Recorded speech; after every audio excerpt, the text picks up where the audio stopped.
ભગવતે વાસુદેવાય। પ્રિય ભક્તજનો, આપ સૌનું હાર્દિક સ્વાગત છે।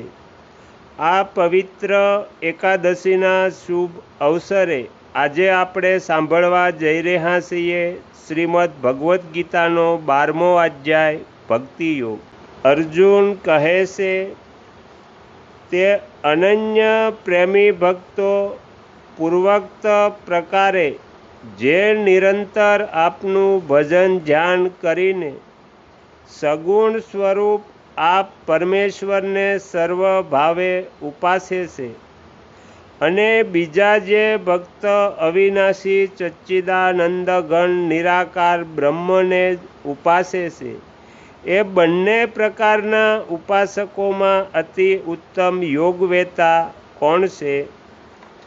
શ્રી ભગવાન કહે છે, મનને મારામાં એકાગ્ર કરીને નિત્ય મારા ભજન ધ્યાન પરાયણ જે ભક્તો અતિશય શ્રેષ્ઠ શ્રદ્ધાથી યુક્ત થઈને મુજ સગુણ સ્વરૂપ પરમેશ્વરને ઉપાસે છે, એમને હું યોગીઓમાં અતિ ઉત્તમ યોગી માનું છું। પરંતુ જે પુરુષ ઇન્દ્રિયોના સમુદાયને સમ્યક રીતે વશમાં કરી મન બુદ્ધિથી પર સર્વવ્યાપી અકથની સ્વરૂપ અને સદાય એકરસ રહેનારા નિત્ય અચળ નિરાકાર અવિનાશી સચ્ચિદાનંદ ઘન બ્રહ્મને નિરંતર એકી ભાવે ઉપાસે છે, એ સંપૂર્ણ પ્રાણીઓના હિતમાં રત અને સર્વમાં સમાન ભાવ રાખનારા યોગી મને જ પામે છે। એ સચ્ચિદાનંદ ઘન નિરાકાર બ્રહ્મમાં આસક્ત ચિત્તવાળા પુરુષોને સાધનામાં પરિશ્રમ વધારે પડે છે, કેમ કે દેહ અભિમાનીઓ માટે નિરાકાર બ્રહ્મનું જ્ઞાન મુશ્કેલીથી પામી શકાય છે।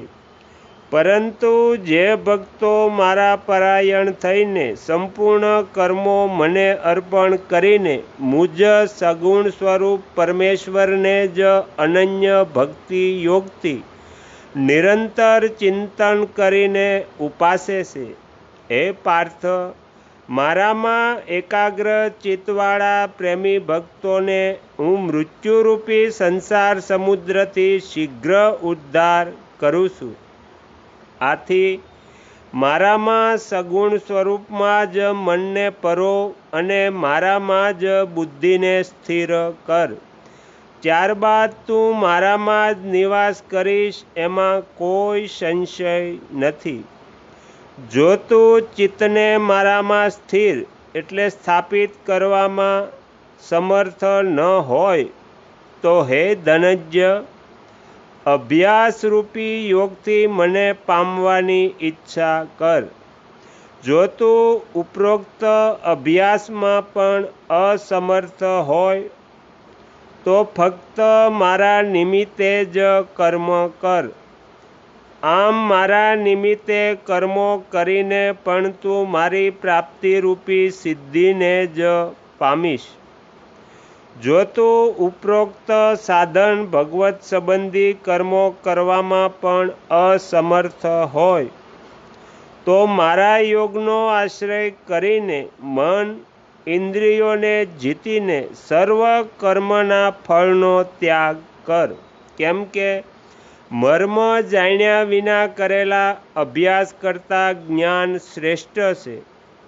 જ્ઞાન કરતાં મુજ પરમેશ્વરના સ્વરૂપનું ધ્યાન શ્રેષ્ઠ છે અને ધ્યાન કરતાં પણ કર્મફળનો ત્યાગ શ્રેષ્ઠ છે, કેમ કે ત્યાગથી તત્કાળ જ પરમ શાંતિ મળે છે।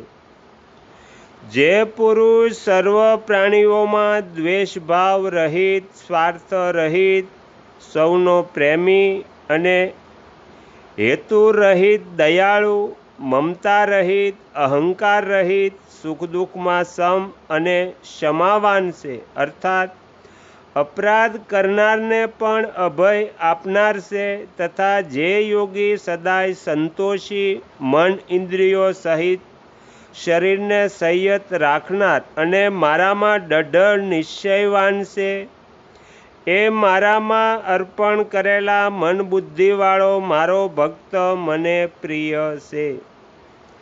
જેનાથી કોઈ પણ પ્રાણી ઉદ્વેગ નથી પામતું અને જે પોતે પણ કોઈ પ્રાણીથી ઉદ્વિગ્ન નથી થતો તથા જે હર્ષ, ઈર્ષ્યા, ભય અને ઉદ્વેગથી રહિત છે, એ ભક્ત મને પ્રિય છે. જે મારા સિવાય અન્યની અપેક્ષા ન રાખનાર, અંદર બહારથી પવિત્ર, ચતુર, તટસ્થ રહેનાર અને દુઃખોથી છૂટેલો છે, એ સર્વ આરંભોના કર્મનો ત્યાગ કરનાર મારો ભક્ત મને પ્રિય છે.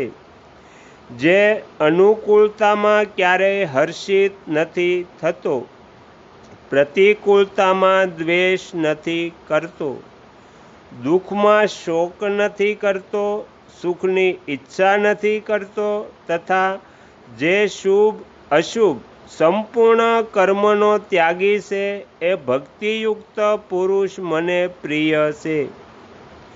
જે શત્રુ અને મિત્રમાં તથા માન અને અપમાનમાં સમ રહે છે તથા ઠંડી, ગરમી અને સુખ દુઃખાદી દ્વંદ્વોમાં સમ રહે છે તથા આસક્તિથી રહિત છે.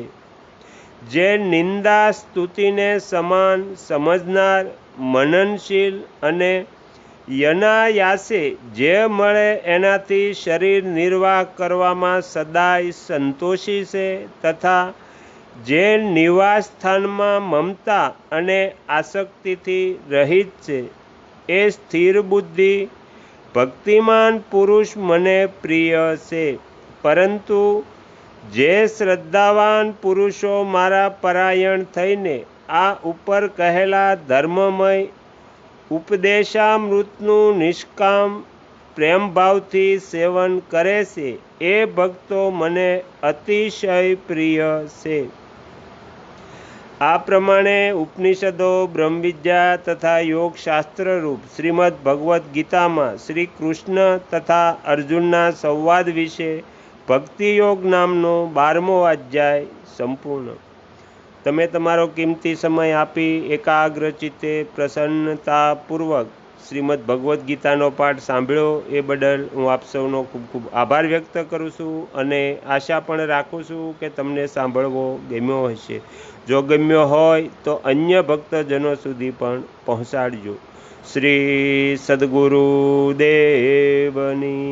જય. આગળના વિડીયો જોવા માટે આ ચેનલને સબસ્ક્રાઈબ કરો અને જો આ વિડીયો પસંદ આવ્યો હોય તો લાઈક કરો.